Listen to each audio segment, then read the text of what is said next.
Hi, this is Larry Fobbs, and I want to thank you for watching this video. And today we're talking about keto.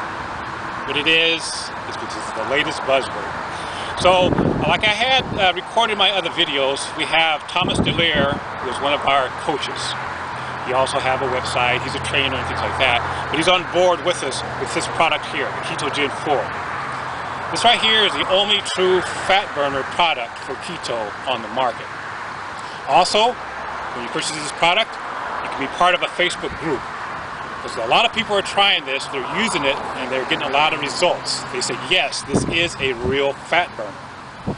And it doesn't take much for them to start losing fat. So Thomas DeLear, he's going to have some subjects, and we're going to present them every now and then. And he's going to talk about, okay, how to use it, when to use it, what kind of results you're getting, what have you.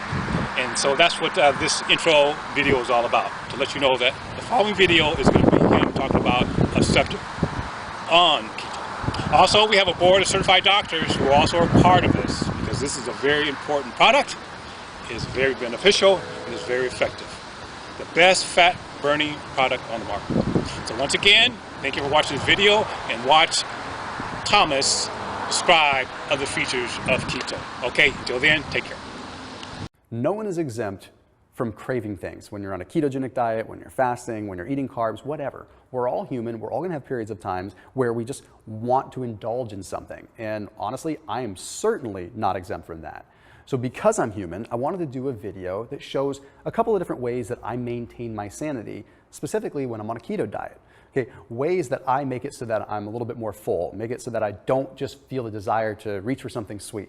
Because it's easy to do. And even if you're not reaching for something sweet, you can very easily reach for something like extra macadamia nuts or extra coconut oil on your veggies. Things like that that are going to give you kind of a false sense of security with adding more calories, but realistically, you're adding way too many calories. Hey, you are tuned into the internet's leading performance, nutrition, and fat loss channel. New videos coming out every single Tuesday, Friday, and Sunday at 7 a.m. Pacific time. Make sure you hit that little bell button so you can turn on notifications to know whenever I post a video or go live. All right, so this first one that I want to explain is actually a combination of ingredients that I've been using for quite a while, but just recently have I discovered how powerful this combination is when it comes down to making it so that I just have zero desire to eat for quite a few hours after consuming it. And that's asparagus with nutritional yeast and a good amount of salt, like a liberal amount of salt. And again, I was consuming this and I was like, why am I not that hungry after I eat this? So I started looking into the research and it all makes perfect sense. You see, asparagus is exceptionally high in prebiotic fibers. Okay, prebiotic fiber grow the existing bacteria that's in your gut, it's in your small intestine, in your stomach, things like that. So what's interesting is that the American Journal of Clinical Nutrition published a study. They took a look at two groups for 16 weeks. One group consumed 8 grams of inulin, which is a prebiotic fiber, and another group consumed 8 grams of calorie equivalent maltodextrin. What they found is that at the end of the study, the group that consumed the inulin had a significantly lower level of calories that they consumed, but they also had increased feelings of satiety and fullness over the course of the entire 16 weeks, showing that there's sort of a mechanical fullness that occurs, probably because a little bit of the swelling, a little bit of the fermentation that happens when you use prebiotic fibers, and asparagus, of course, being super high in that. Now, if you dig a little bit further, you find that inulin, a prebiotic fiber, has a powerful effect on ghrelin, which is the hunger hormone. You see, inulin, because it goes through that fermentation process, it produces something known as butyrate and propionate.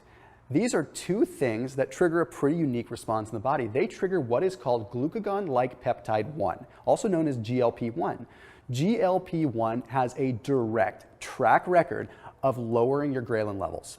So the cool thing is, this little combination with this asparagus ends up not only reducing the mechanical sense of hunger, like my stomach is full, but it also has a hormonal effect as well. But this gets even better. Okay, when you look at the nutritional yeast that I'm adding to asparagus, what's happening is you've got a complete protein there. So you're full, you're getting all your amino acids, but you're also getting a huge amount of vitamin B, which is a water-soluble vitamin that you're usually losing on the keto diet. You're losing a lot of your water-soluble vitamins and minerals. So getting those high levels of vitamin B coming in from nutritional yeast, super, super powerful. Of course, the minerals as well is leading to a very positive effect too. But where things get super wild, see, I always loaded my nutritional yeast and asparagus up with like a ton of salt, right? A lot, especially if I was on a keto diet, I knew salt was good for me. So I just like went crazy on it. I was like, okay, let's load it up with salt. Well, here's what's wild. through doing a little bit of digging, we found that you have specific receptors in your gut, these NST receptors. And what they do is they receive the actual salt, and it triggers sort of a process that's called the mesolimbic dopamine system. Okay, this system communicates between dopamine in your brain and it communicates with your gut. It's a really complex thing. When you look at minerals in general, it's very complex. But the long and the short of it is they found that when you are deprived of salt, when you're in any kind of salt deficit, which is easy to get into when you're on a keto diet, those receptors send sort of a mixed signal where you actually crave sweets. They start firing kind of rapidly because you're craving salt. But realistically, your brain twists it around and you start craving sugar. This, of course, will cause you to eat anything, and it can cause all kinds of issues and a cascading hormonal response. So this is exactly why this little combination not only tastes amazing, but it's super powerful for you. This next one is a specific variation of the famous kind of butter coffee or keto coffee. Now, I talk about that in a lot of videos, and of course, it goes without saying it keeps you full. But if you use two very specific ingredients, you'll find that you feel a lot better throughout the day. One of those ingredients is ghee instead of butter. By using ghee, you've got pure butyric acid, a short-chain fatty acid that once again is elevating those levels of glucagon-like peptide 1, smothering those ghrelin levels down into the ground. Okay, so you're not feeling hungry. That ghee does it. You have a half a tablespoon of ghee and you feel like you don't want to eat, not only because it tastes kind of weird, but simply because it's hormonally doing things for you. Okay, the other thing you want to do is you want to add cacao. Okay, if you have caffeine in the mix, great, but cacao is going to do some powerful things. Okay, cacao is super high in anandamide and phenylethylamine. What this does is it has a serotonin and what's called endocannabinoid response. This means at sort of the neurotransmitter level, it's making it so you're not hungry. Very, very powerful. So I recommend you try that out whenever you can, maybe replace a meal with it. Okay, the last one is an interesting combination. So I've been really interested in fats for a while now. Okay, that means omega-3s, omega-6s, omega-7s, omega-9s, you name it. But omega-9s have been intriguing me lately. Omega-9s are like oleic acid. You're gonna find them in some fish, but you're gonna find them in specific nuts like macadamia nuts. Probably one of the reasons why macadamia nuts make you feel so good when you're on a keto diet. So here's what's interesting. The Journal of Cell Metabolism found that omega-9s do some interesting stuff within the body. You see, omega-9s trigger the production of something known as oleolethanolamide, also known as OEAs. Okay, OEAs are being found to do some really interesting things at a hormonal level. They react with something in our bodies known as PPAR. This PPAR interaction makes it so that hunger signaling is essentially turned off. So these specific fats, omega-9s, make it so that literally like the hunger signaling just gets shut down for a while. But what's cool is if you combine omega-9s, of course like a macadamia nut or something like that, with some fiber, then you have a really magical equation because it's slowing down the absorption of the omega-9s, which means that you have a sustained reaction that's making it so you're satiated for a long period of time. Now, in other videos, I've talked before about Susie's Good Fats. Okay, now, of course, they sponsored this video, but the reason they sponsored this video is because they fit the criteria of exactly what I described. You see, when I went up to Toronto to speak at an event a few months ago, I met Susie, who's the creator of course, Susie's Good Fats. And what they did is they combined omega-9s with soluble fiber. So the soluble fiber draws in some water, triggers a little bit of a fermentation process so that you're not hungry, so that you end up satiated. And then of course the omega-9s are triggering that other response. So when I met Susie, she had handed me a bar and I tried it, and I was curious as to why I was full for like 4 or 5 hours afterwards. And it happened again the next day, and actually the next day of the event. So I finally got a chance to talk with her and found out exactly why this was going on. So now they've become an integral part of my arsenal when it comes down to killing cravings. Okay, now it doesn't necessarily have to just be for keto. The cool thing about what they've done with these bars is they've made it so that it's not all about keto. They didn't want to just ride the keto craze. They were all about the promotion of good fats and helping people come off of sugar.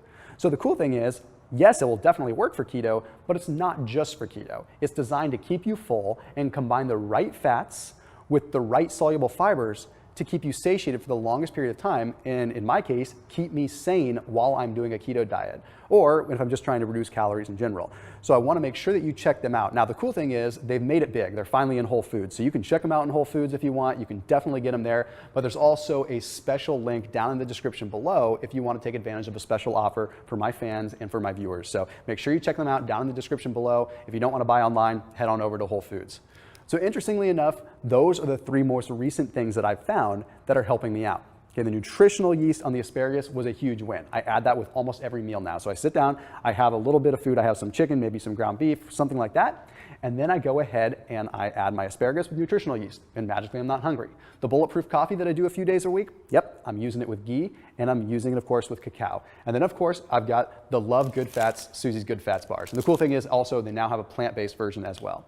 So make sure that you check them out and make sure that you give all of these an honest try and let me know how you feel. If you have ideas for future videos or other ways to cut cravings, put them down in the comment section below and be sure to check them out and maybe answer your questions in the weekly roundup Q&As. I'll see you in the next video.